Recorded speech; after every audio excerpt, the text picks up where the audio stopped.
I've been wandering near and far, pedaling my bike instead of using a car, and it don't look like I'll ever stop my wandering. My apologies to James Taylor, who wrote that song.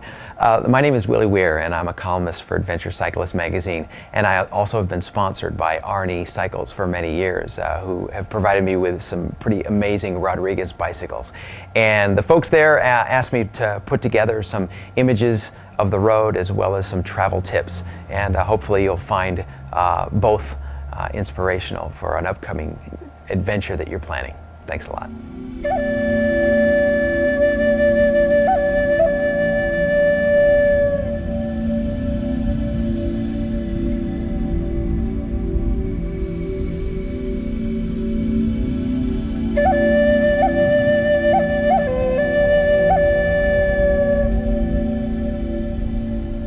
I think the first thing you have to ask yourself is what kind of adventure you're looking at. And be honest with yourself. Are you looking for a physical adventure? Are you looking for a cultural adventure? Maybe it's a little of both, but a lot of times people favor one over the other. And that's this. Don't go to some country expecting to get to know the locals and to have these amazing cultural experiences and then decide to travel and pedal 100 miles a day. It just doesn't work out that way. Those kind of experiences only happen when you have the time for them. And I'll talk to so many people who end up, they love cycling and they want to do the miles. But the miles that you do every day, you have to leave time for the adventure to happen. So decide if you're going to have a physical adventure. I know people who have decided to go across the United States in 2.5 weeks, and they're doing 100, 200 miles a day. And that's great as long as what you decided to do was to have this physical adventure and something that puts your body against, the road and your physical abilities. But then there's the other type of adventure, which is a little bit more relaxed. I mean, you're still going to get the workout, but you leave yourself the extra time during the day to be able to have somebody invite you to a wedding, to be able to have a family come to you and say, hey, we got a boat here, do you want to go fishing? I mean, it's happened to me many times.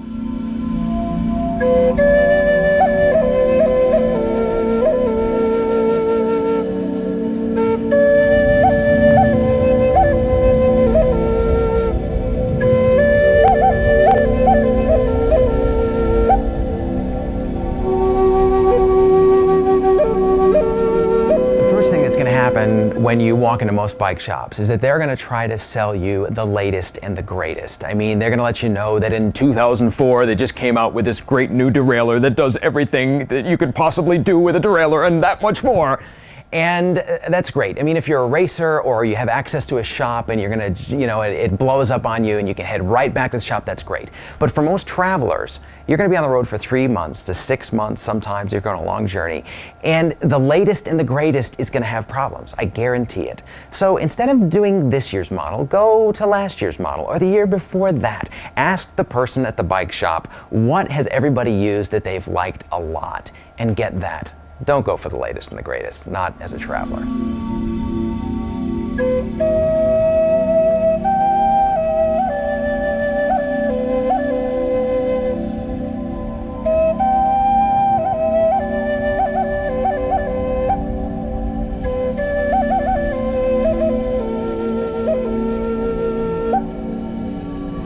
There is constantly this debate on what is the perfect touring bicycle. I mean, is it a light frame? Is it 27-inch wheels? Is it 700cc? And I've ridden a lot, and just many years ago, I chose on more of a mountain bike frame with 26-inch wheels. And I don't have a huge space in my house to be able to have 17 bikes, so I pretty much just ride one. And for me, 26-inch mountain type bike that's a little bit has better measurements for touring for me is just the way I like to go. It gives me the versatility. No matter where it seems that you travel on this planet, you can find 26-inch wheels. The mountain bike craze kind of exploded across the entire globe all at the same time. So just about everywhere you go, you're going to find this size. In fact, when I was in the mountains of South Africa and Lesotho, I literally just blew out a tire. It absolutely just exploded on the bicycle.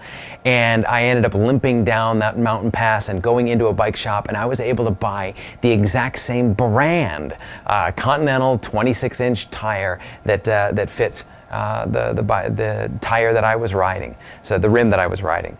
And so that works for me. It's not going to work for everybody, but after many, many thousands of miles, that's just the kind of bike I like to ride.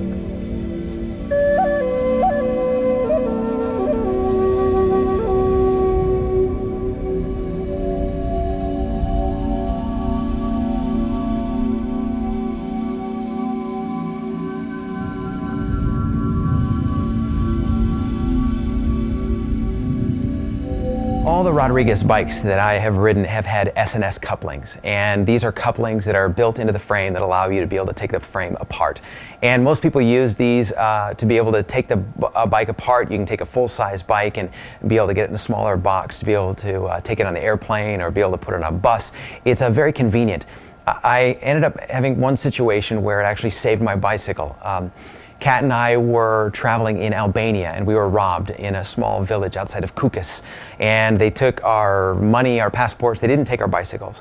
We ended up back in a village with this family that we had stayed with the night before. And their two sons agreed that they'd take us to Tirana in their minivan if we paid for the gas, so that we could get new passports.